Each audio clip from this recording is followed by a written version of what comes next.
നമസ്കാരം. വരാനിരിക്കുന്ന നിയമസഭാ തെരഞ്ഞെടുപ്പിനെ കേവലം ഒരു മത്സരമായിട്ടല്ല, മറിച്ച് പാർട്ടിയുടെ നിലനിൽപ്പിൻ്റെയും ആത്മാഭിമാനത്തിൻ്റെയും ഒരു പോരാട്ടമായിട്ടാണ് കോൺഗ്രസ് നേതൃത്വം വിലയിരുത്തുന്നത്.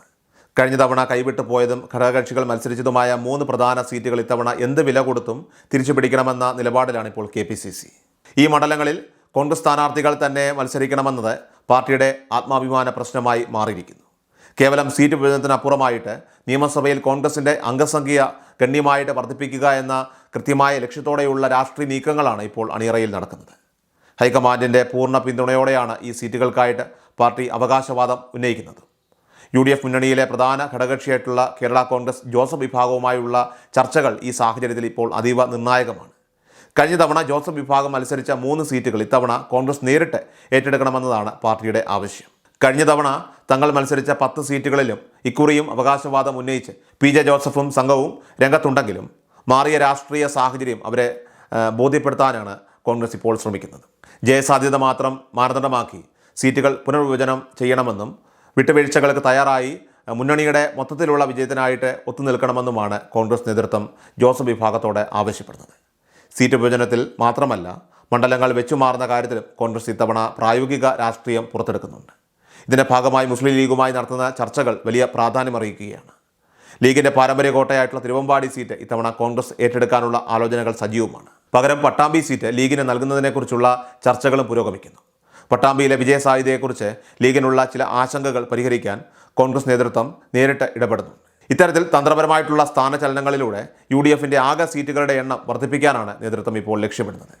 സ്ഥാനാർത്ഥി നിർണയത്തിലും സീറ്റ് വിഭജനത്തിലുമൊക്കെ തന്നെ താഴെത്തട്ടിലുള്ള പ്രവർത്തകരുടെ വികാരം പൂർണ്ണമായും മാനിക്കണമെന്ന കർശന നിർദ്ദേശമാണ് ഹൈക്കമാൻഡ് നൽകിയിട്ടുള്ളത്. ഓരോ മണ്ഡലത്തിലെയും പ്രാദേശിക സാഹചര്യങ്ങളെയും വോട്ടർമാരുടെ താല്പര്യങ്ങളും വിശദമായി പഠിച്ച ശേഷമായിരിക്കും അന്തിമ തീരുമാനമെടുക്കുക.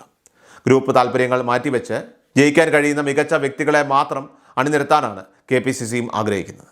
പ്രാദേശികമായ എതിർപ്പുകളോ വിയോജിപ്പുകളോ ഉണ്ടെങ്കിൽ അവ പരിഹരിക്കാൻ പ്രത്യേക സംവിധാനങ്ങൾ ഇതിനോടകം തന്നെ പാർട്ടി ഏർപ്പെടുത്തിയിട്ടുണ്ട്. താഴെത്തട്ടിലുള്ള ഓരോ പ്രവർത്തകനെയും ആവേശഭരിതരാക്കി തെരഞ്ഞെടുപ്പ് ഗോതയിലേക്ക് ഇറക്കാനാണ് നേതൃത്വം ഇപ്പോൾ ലക്ഷ്യമിടുന്നത്.